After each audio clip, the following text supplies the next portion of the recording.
And the return to learn continues across mid-Missouri as several school districts are wrapping up the first month of in-person learning. This morning we are joined by Boonville R-I Superintendent Dr. Sarah Marriott as her district marks 1 month of classes today. Thank you so much for being on with us this morning.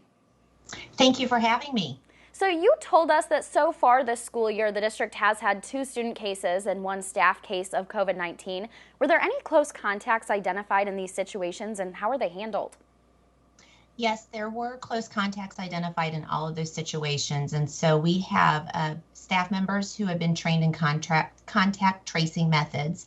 And so they instituted the protocols for those and identified those persons who were deemed close contacts. And so we immediately contacted, if they were students, immediately contacted their families and made arrangements for them to be picked up for the 14-day quarantine. And then we made arrangements for those students to continue with their learning online so that we could minimize disruptions for those students.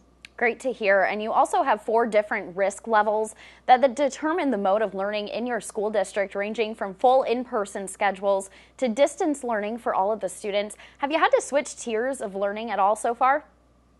Not at this time, we haven't. We've been able to continue with our green level, which is the in-person learning for persons that choose that. And then we also continue with the virtual learning for people that chose that at the beginning of the year. We do have a lot of health precautions in place to try and minimize exposure and transmission of the virus if that were to happen in the school district.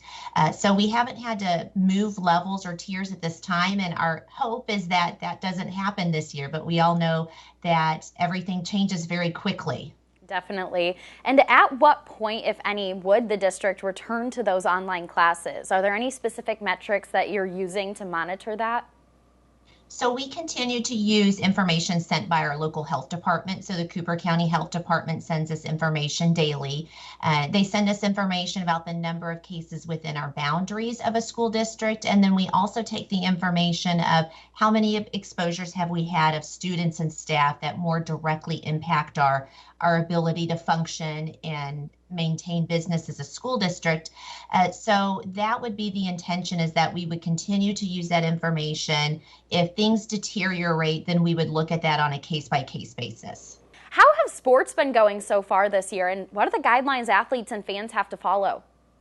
Sports have been going exceptionally well. We've had to make a lot of changes to accommodate the new health guidelines. But overall, it's been just fantastic. And I think the community, and I know the kids, are just grateful to have an opportunity to be able to play.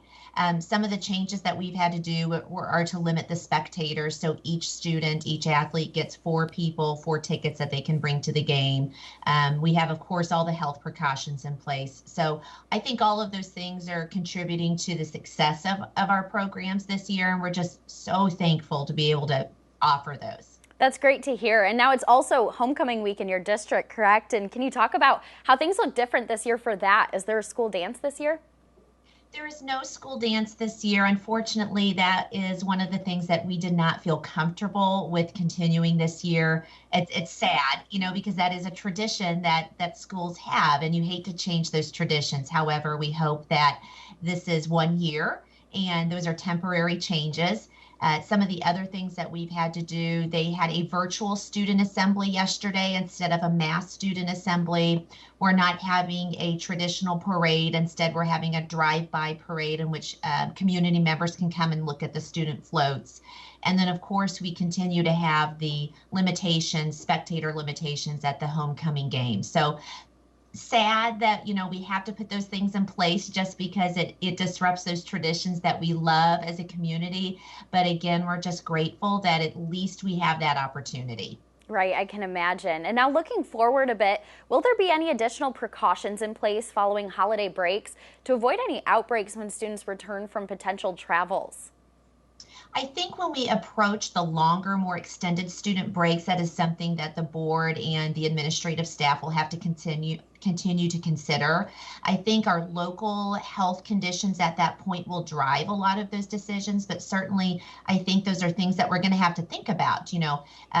Are students traveling, that extended time at home and away from the school learning environment? What do we need to do to make sure that everyone returns safely? So I think those are decisions we're going to really have to look at carefully. When students or staff do have to quarantine, are they able to continue learning or teaching from home, and how does that work?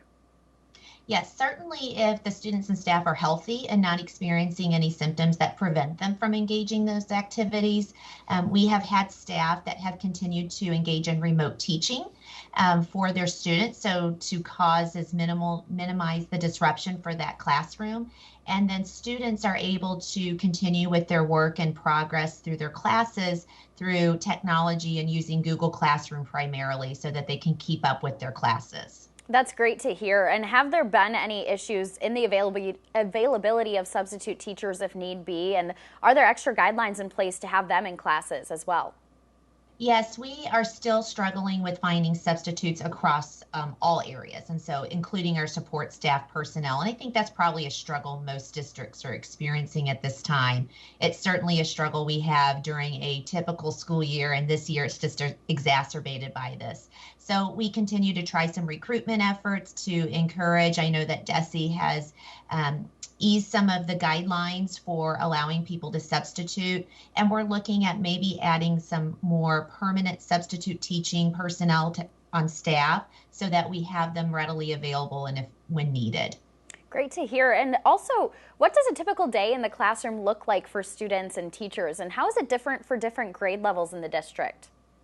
So our elementary and our pre-K, they tend to continue with cohorts, so they don't leave their classrooms peers. Frequently, they continue with those students throughout the day just to minimize exposure. So that's a change for them because they're used to kind of moving more freely throughout the building. And then in the middle school and high school, that obviously is not possible because they change classes and have more limited time in which we can continue to keep kids in cohorts. So in the classroom for those grade levels, it looks a bit different in the sense that we allow them to bring backpacks in the classroom so that they can minimize the amount of time that they're in the hallways. We are providing breakfast in the classroom for all grade levels, so students can go to their classes earlier. And interestingly enough, a lot of those changes that we would probably never have implemented before have resulted in very positive outcomes for our district. So that's been a nice, unexpected response to this. So it's nice to find some positives in all this craziness. Yeah, that's awesome. Great to hear. And have you had any issues with compliance of any COVID-19 safety measures in the schools? And are there discipline measures in place to enforce the compliance? Very minimal. Our students and staff in general are doing they're just doing a great job, which we're not necessarily surprised by, but I think what we're surprised by is how willing and what the extra measures that they will do so that they can continue to be in school. So we have students that have suggested, additional compliance measures because they want to be in school. If it gets to the point where we have a student that refuses to follow the guidelines, then it would be addressed as a dress code violation and follow those guidelines. But we haven't had any of those instances or had to take it to that level. So overall, everyone is doing a fantastic job. That's awesome to hear. Unfortunately, that is all the time we have this morning. Thank you again so much for being on with us this morning, Dr. Marriott. Thank you so much for having me.